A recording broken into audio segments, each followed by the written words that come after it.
Master Hobidon here, and today I am back. We are back to another death battle. Death battle reaction, a brand new death battle, and it is Omni-Man versus Bardock. Invincible series versus Dragon Ball Z series from Death Battle channel, and we finally made it.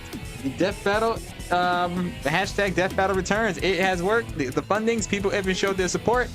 Yeah, Omni-Man from Invincible versus Bardock. And please support the official release. The link is in the description down below, so go check out the video first before you come back and see my reaction to it. I would really appreciate that you support the official release. Ever since Screw Attack and Rooster Teeth kind of shut down, Death Battle is kind of doing their own thing now, independently.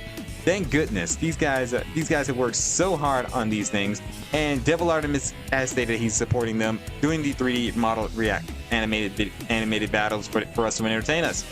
Now, like I said, will this also put a halt to my Death Battle recaps, trying to catch ups?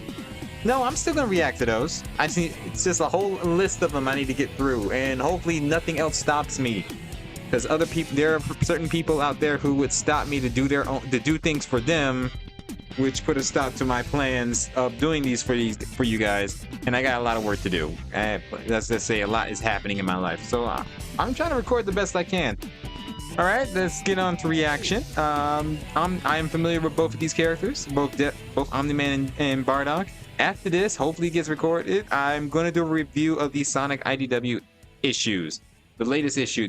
And if the newest issue comes out, then I'll record them both at the same time and continue on. Alrighty, with that being said, let's get on to the death battle, shall we? In 3, 2, 1, let's do it to it. This battle is sponsored by Manscaped. Oh, Manscaped. Oh, wow.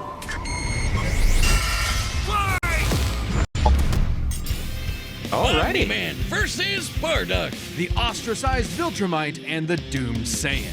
He's Wiz and I'm Boomstick. It's our job to analyze their weapons, armor, and skills to find out who would win a death battle. Great to have you guys Omni-Man, Earth's once greatest hero. Alongside the Guardians of the Globe, he protected the world from all manner of threats. And then, in a single day, it all went horribly wrong. Why Omni-Man? How Omni-Man? Who Omni-Man? Who indeed? Champion of Earth, best-selling author J.K. Simmons, yet it was all a charade. J.K. With Simmons. his murderous rampage only brought to a halt thanks to his own son. It all starts with his home planet, Viltrum, which I hear is a totally lovely utopia. Through brutal, mortal combat. With a K. Yeah, it gets brutal. Wait, no, that came later. Viltrum. Omni-Man is in Mortal Kombat 1 DLC along with Homelander, so you can relive the action of Homelander versus Omni-Man. Alrighty, real name, Nora Arn, alias Nolan Grayson, Omni-Man. Age over 2,000 years old. He is 6 feet and 2 inches tall. He's 250 pounds.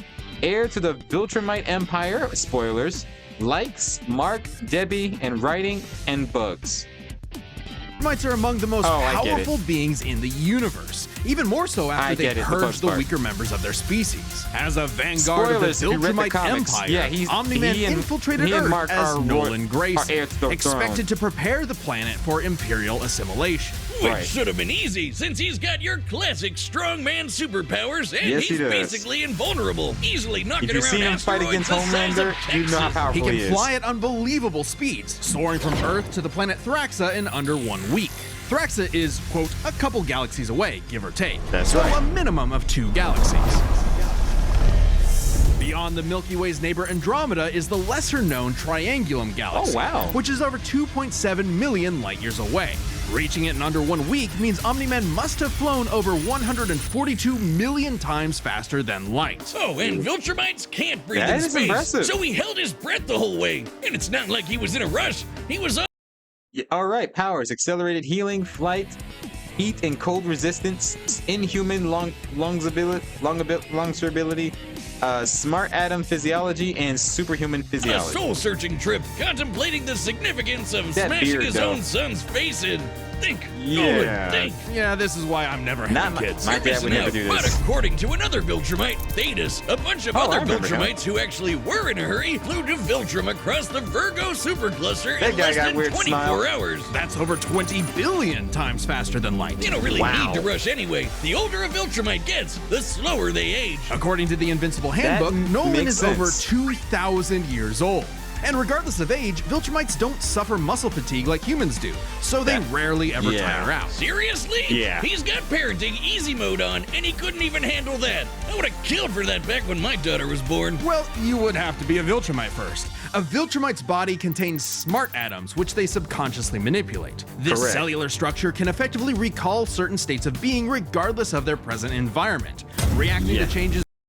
Okay, Conquest smart atoms resist attacks from Adam Eve, who can alter matter at the atomic level.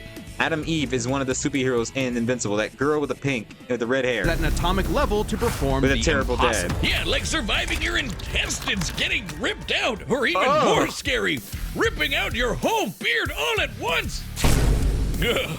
That must Only have been a painful. Viltrumite could pull off something that disturbing. Nolan is incredibly tough, but if you made a reference, you had to picture the Nico Robbins Odin shock face. That is still funny. People did not like that, but this is One Piece. Faces superior forces, his smart atoms can adjust to make him even stronger by comparison. This is why Viltrumites are considered invincible. Most weapons in the universe can't even scratch a Viltrumite like him. Even a ship's cannon like this one can't take down a Viltrumite, and it obliterated a massive solar disk nearly half the size of a star. Speaking of planets, he's strong enough to shatter one by flying straight through it. A planet so big it has a whole ring around it. The Roche limit factor dictates the size a celestial body must be in order to disperse orbiting material as a ring. In short, an Earth-sized planet can't support such a ring, meaning this one must be much larger. Earth-sized planets can only sustain such rings temporarily, while Viltrum rings exist for thousands of years. Okay. And don't get me started on how the ring is actually made up of dead bodies because, spoilers? Just go read the comic. If Roche isn't doing it for you, this planet also supports 5 moons in its orbit, and even the smallest is a perfect sphere, meaning they have its a ring own full of gravity dead bodies. shaped it. At minimum, a moon like that must have a diameter of 600 kilometers, or 370 miles. Comparing this to the planet's diameter, we can tell this world is nearly 14 times larger than Earth. Or it was before, it got blown up. Yeah, they blew it up. Feats: he escaped from a black hole, redirected a Texas-sized asteroid, destroyed Viltrum with help, flew between galaxies in under a week, slaughtered the Guardians of the Globe, which is the discount Justice League, the dollar store Justice League. But they're better than the 7. They're better than the 7 from Homelanders. The boys can do Fortnite dances with the best of them. Oh, come on. They got him on Fortnite. Defeated Invincible, Alan the Alien, and Space Racer. Kablam! Now, Omni-Man does have his weaknesses. Monsters like Ragnar's can pierce Viltrumite flesh, and he's extremely sensitive to a specific high-pitched frequency, which can destabilize his body's equilibrium. But his real weakness turned out to be, you guessed it, fatherhood. Thanks to his son Mark, Nolan began to re-examine his perspective and his place in the universe. He settled down in a new place, got himself a new job, and even had a new kid with his new wife, who's a bug. He got better. The bug lady, he banged a bug. Why, Omni-Man? How, Omni-Man? Hey, everyone deals with parenting stress in their own way. People forget that Omni-Man is an alien, not a human. I guess they look human enough, they expect it to be human, but no, Omni-Man's an alien. I don't know why. According to their physiology, they can mate with any species. Good for them, I guess. Same thing for my Hobidon race. We can mate with any species too. But let's not think about that. When Nolan was lecturing to Mark about how insignificant people are, Mark wasn't the only one he was trying to convince, if you catch my drift. Nolan Grayson's real mission isn't planetary conquest or saving the innocent. It's to discover if a violent man who can break the world can also be a good father. Godspeed, Omni-Man. He has a very long redemption.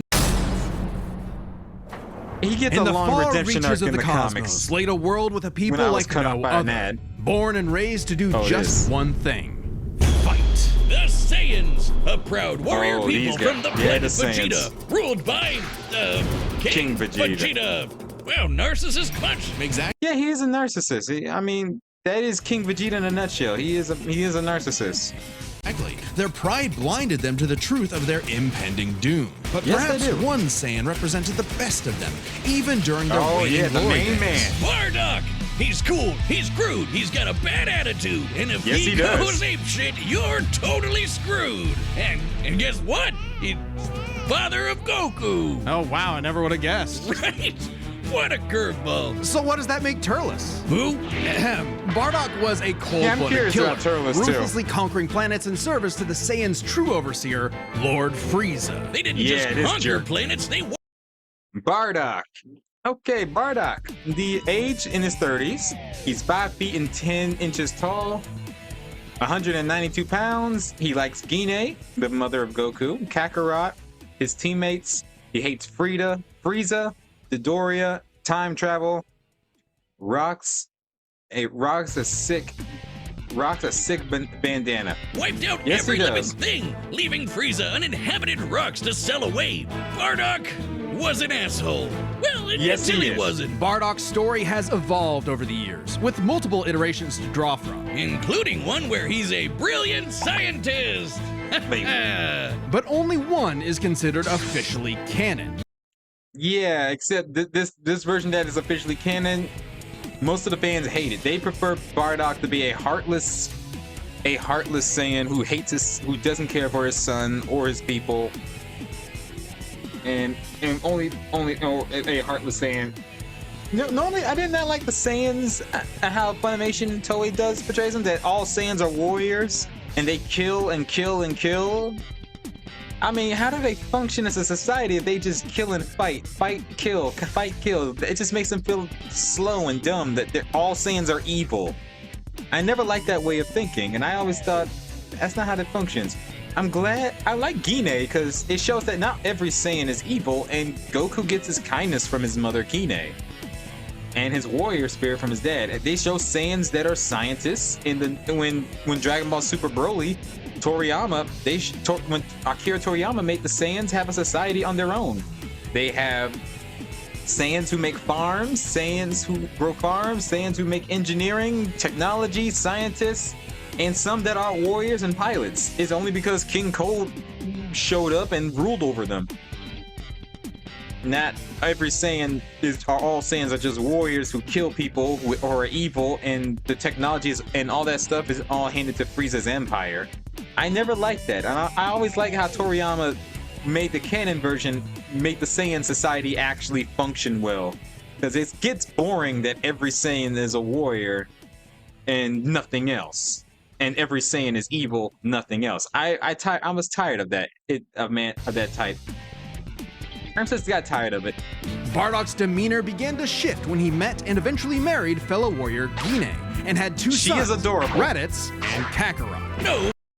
Although a lot of fans there's a lot of fans that hate Gine. They wanted her to be heartless and evil.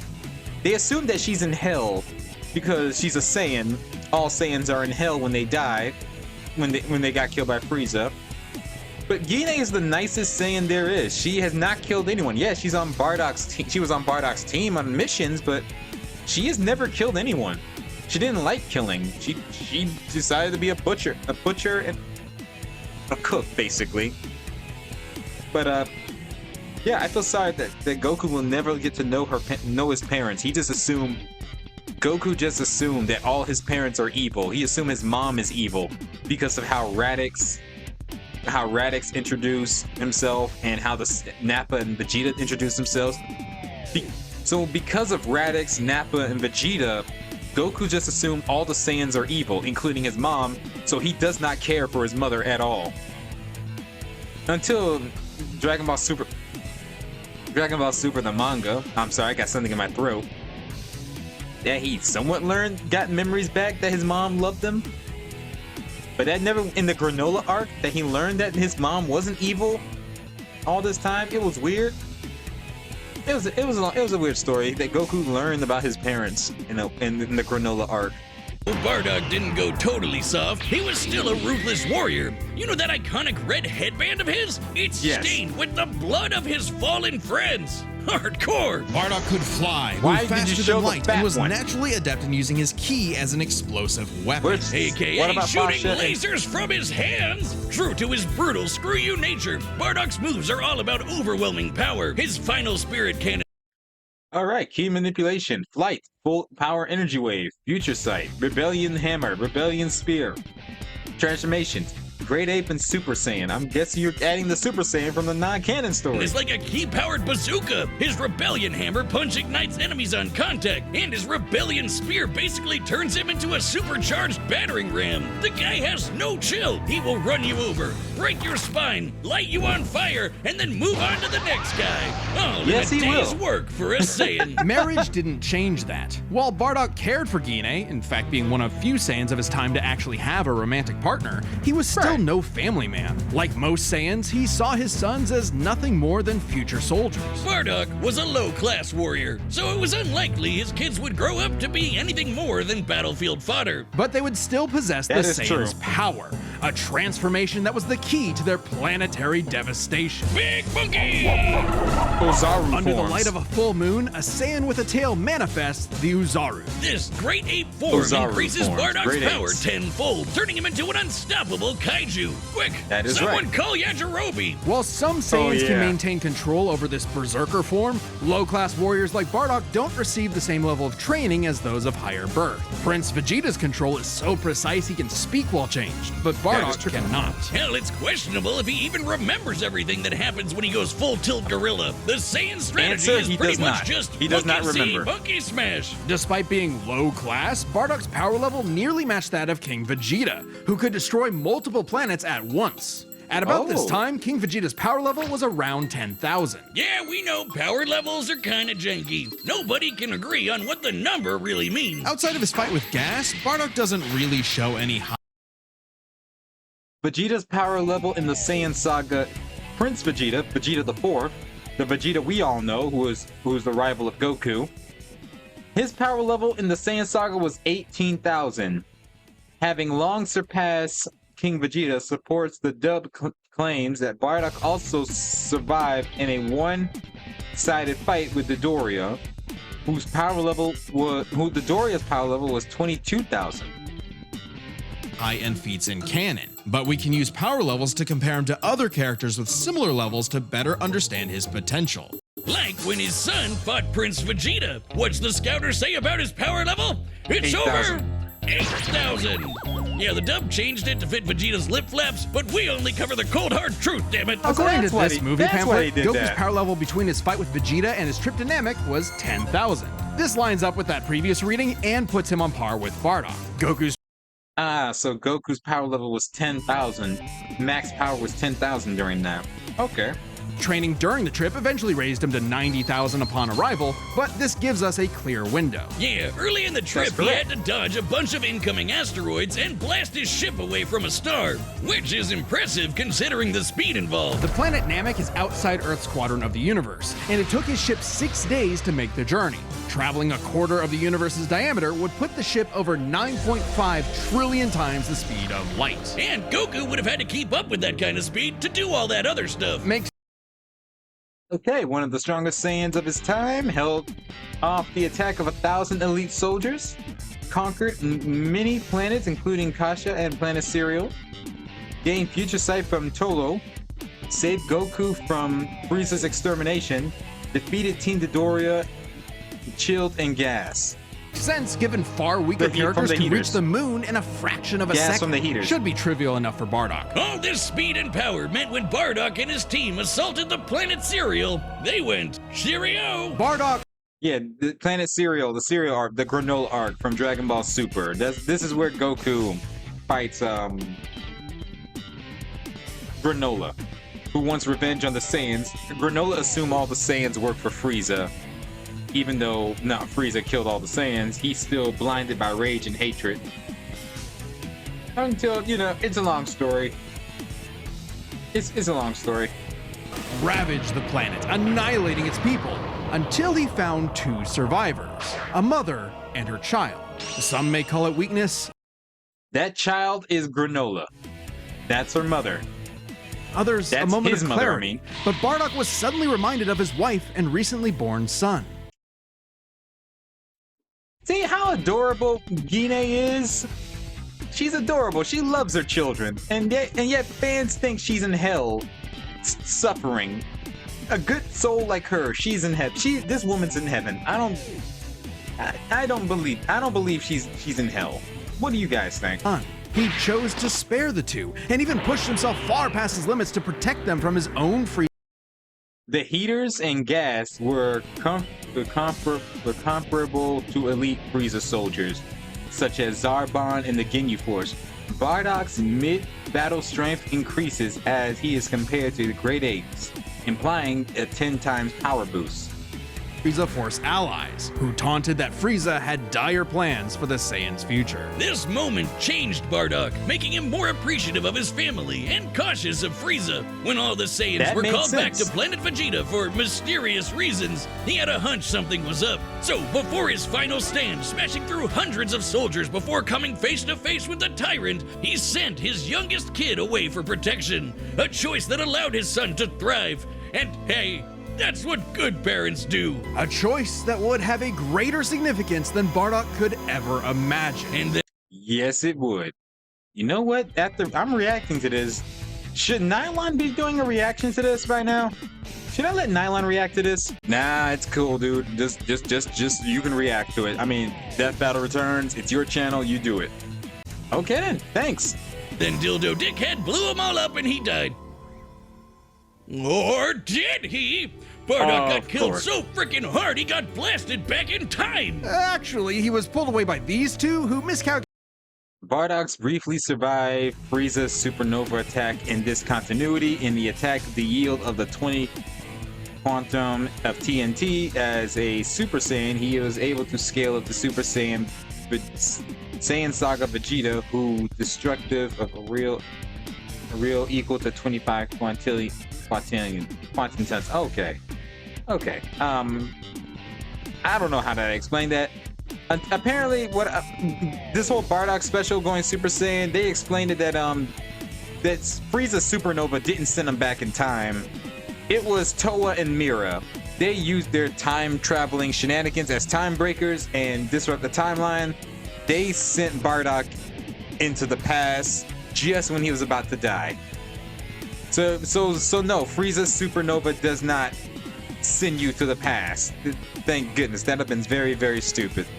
Calculated misplaced him incorrectly in the time stream. Blah, blah, blah, non-canon, whatever. He survived. And when he realized what happened, he got so unbelievably pissed off, he went Super Saiyan. What?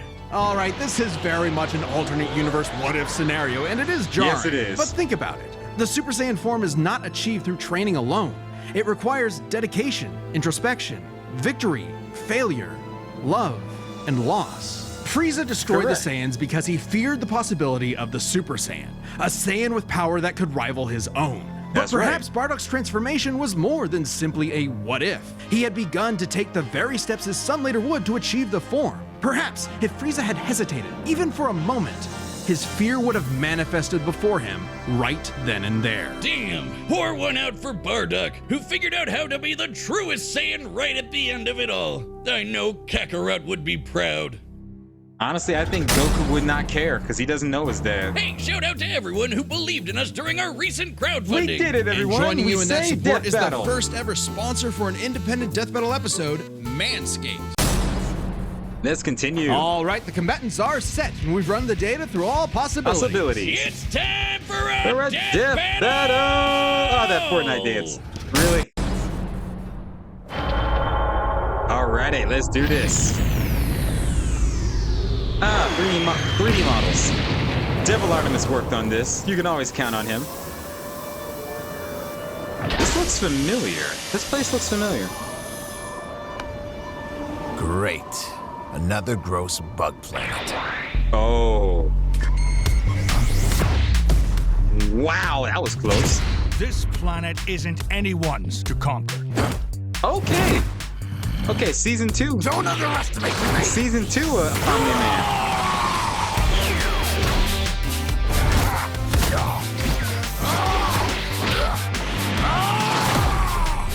Oh wow, this is just like my son, sticking his nose in places he's not ready for.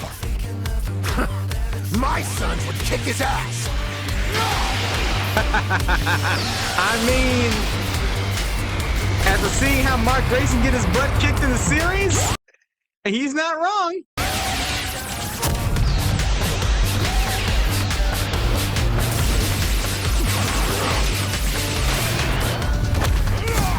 Oh no, not the ship. Oh, wow. Well, no way to go home no more. Oh, the full moon. I know where this is going. Whatever you are, you're an embarrassment. Oh, yeah, about. To see that grade 8 form help. The real power of a Saiyan. Devil Artemis, you've been cooking with this animation, dude. Am I supposed to be impressed?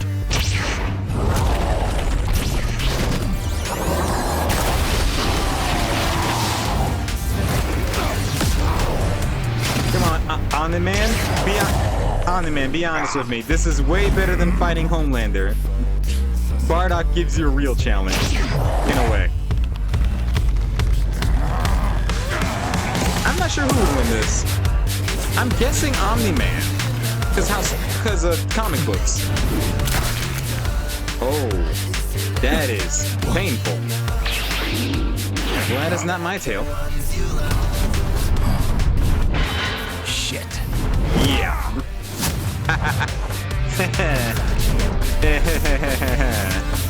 Oh, that's a blue sun. No. My sons need me. I won't let you take me from my war.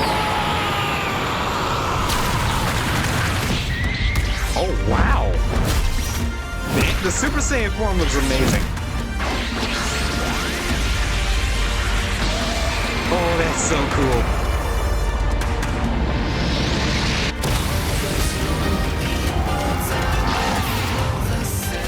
Okay.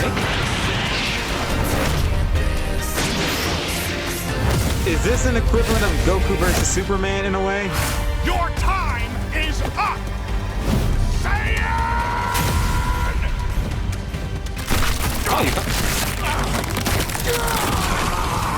Oh, wow. You said Saiyan. Remember it. Whoa. You called him Saiyan for the first time. Wow. That was actually pretty good.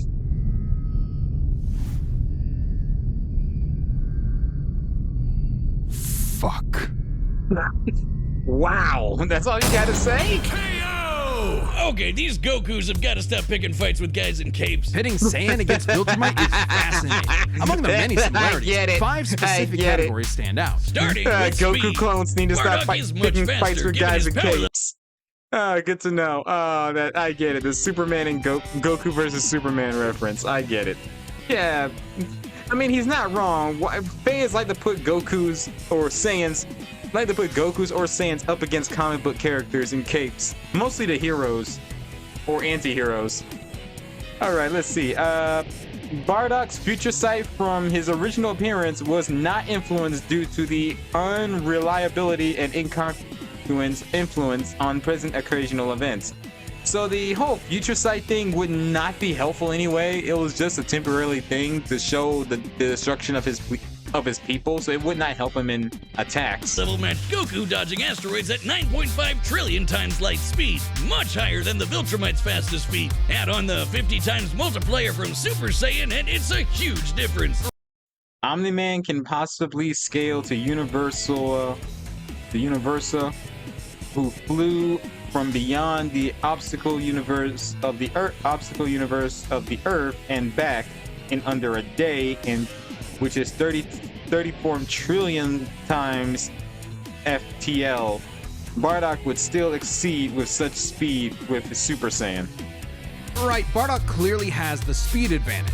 Okay, Bardock got speed but advantage. Strength and durability are another story. Though it doesn't seem like it at first, Bardock scales to King Veggie, who wrecked 3 planets at once, and Omni-Man only smashed 1. But given how big that one planet was, the numbers are actually pretty similar. Note that the numbers listed do not include division between participants as equal efforts to uncertain. Until we factor in the Super Saiyan boost, right? Well, there's a catch. A major plot point in Invincible involves the coalition of planets admitting that their weapons cannot hurt Viltrumites. So, when their ship's cannon obliterated this gigantic solar disk, it highlighted just how tough the Viltrumites really are. This disk completely blocked the sunlight and heat between a planet and its star. And this is no ordinary planet. Its size. The cannon that destroyed the disc was a smaller demeanor than the body of the Viltrumites, so that the blast large surface area was the distance would not impact scaling. Conquest also destroying the ship later, despite the fact that it is withstand its own firepower, again complimenting Viltrumites as superior to it.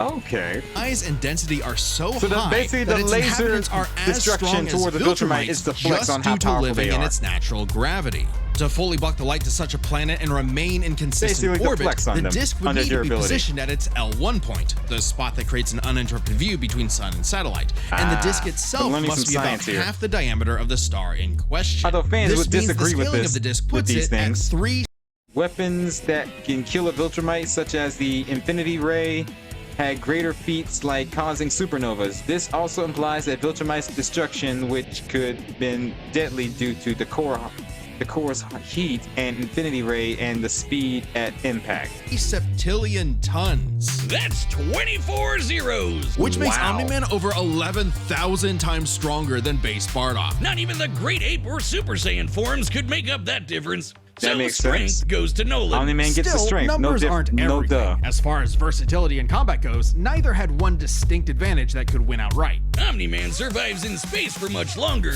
but Bardock barely squeaks out the edge here thanks to his ranged versatility with key attacks and, of course, Super Saiyan. Okay, let's address the Super Saiyan Bardock thing. It's perfectly fair to question whether or not the form should be in this comparison at all. However, even with the form included, Nolan still takes this, especially when it comes to our last two categories, experience and stamina. Yep. Yes. Omni-Man's been around a lot longer than Bardock, over 2,000 years. And I was right about the experience and durability, experience and stamina, but Omni-Man has been around for over 2,000 years, just like they said. And stamina, yeah, they can hold their breath in space for so long. And even with Super Saiyan, Bardock's no master of the form. And without that mastery, the form drains the user's energies at an Right, that is correct. Regardless of Bardock's own endurance, even with his tail of Super Saiyan, form requires extensive training to improve the power and effortlessly over extended periods. Goku was smart about this when he mastered Super Saiyan full power during the Cell Saga. That whole Super Saiyan form is called Super Saiyan full power when he fought Perfect Cell. He fully mastered Super Saiyan, which Bardock is not the kind of guy who trains. He just fights, and eats, rests, fights again. Doesn't see the value of training that much. increased rate. Which brings us to what may be Omni-Man's most surprising advantage. Those weird smart atoms. Saiyans like Bardock can fight for days on end, but only for so long. Bardock possesses a limited pool of ki, which only depletes faster when using super forms like the Great Ape. In contrast, Omni-Man's biology prevents him from tiring in most cases, letting Omni-Man has greater strengths, better durability and stamina, and far more experience than Bardock. But he is less versatile in attack options. Bardock has greater speed, better range and options, but he has limited pool of ki and has not mastered Super Saiyan and Great Ape. That is true, he has not fully mastered those two forms.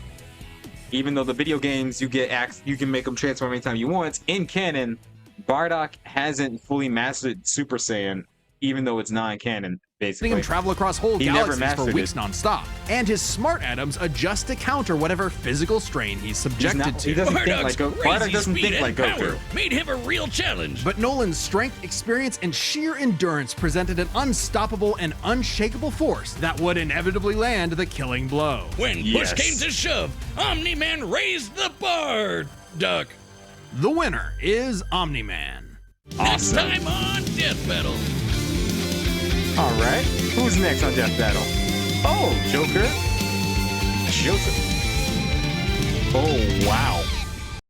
Joker and Giorno Giovanni. Persona versus JoJo Bizarre Adventures. All right, this is going to be fun. Subscribe and join as a member to see more Death Battle. Yes, Thanks for watching. Of course. Well, that was Omni-Man versus Bardock. Omni-Man wins. Thank you guys for watching. I hope you enjoyed this reaction video. What are your thoughts on this death battle? Let me know in the comments down below. Do you agree with the results? Does it make sense to you? Let me know in the comments. Are you happy that death battle is back? Of course you guys are happy. Alrighty then.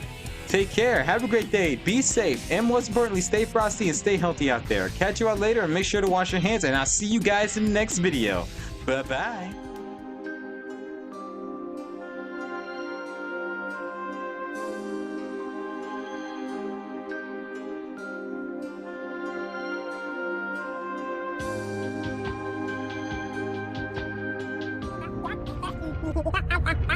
I thought we agreed to put that jungle business behind us. It was mating season. How could I have known she was your sister? How long have you two been standing there? Too long.